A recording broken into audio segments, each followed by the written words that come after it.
Friends, ఈరోజు అయితే ఇడ్లీలోకి టమాటా చట్నీ చేశానండి. పెద్ద పాపకి చట్నీ కాదండి, ఇది పచ్చడి. ఒక నెల రోజుల వరకు ఉంటుంది అనమాట. టమాటాలు బాగా ఉడికించి పెట్టేసి పోపు వేసానండి. అందులో చింతపండుతోనే ఉడికించేసానండి. ఉడికించేసాక కొంచెం పొడి కారము, కొంచెం మనకి ఉప్పు, అలాగే మనకి మెంతిపిండి, కొంచెం మెంతిపిండి అలాగేసి కొద్దిగా ఆవపిండి కూడా వేసానండి.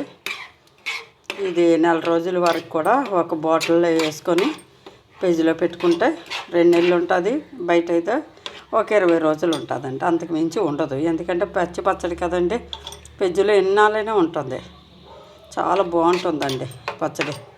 నోటికి కమ్మగా ఉంటుందండి. వేడివేడి అన్నంలో ఒక్క ముద్ద అన్నంలో కలుపుకొని తింటండి, మళ్ళీ ఆ రైస్ అంతా దీంతోనే తినాలనిపిస్తుందండి. అంత బాగుంటుంది. నాకైతే చాలా ఇష్టం. అలాగే మా పెద్ద పాపకు కూడా ఈ పచ్చడి అంటే ఇష్టం అండి. నిలవ పచ్చడి కంటే ఇది ఇష్టం. దానికోసమనే చేశాను.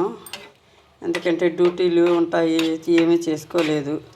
అందువల్ల సమయానికి పచ్చడి అయినా వేసుకొని పట్టుకొని వెళ్ళిపోతే చక్కగా ఉంటుంది క్యారేజ్కి. బాయ్ అండి. లైక్ చేయండి ఫ్రెండ్స్, సపోర్ట్ చేయండి. మీ సపోర్ట్ వల్ల ఈ ఛానల్ ముందుకు వెళ్తుంది ఫ్రెండ్స్. బాయ్.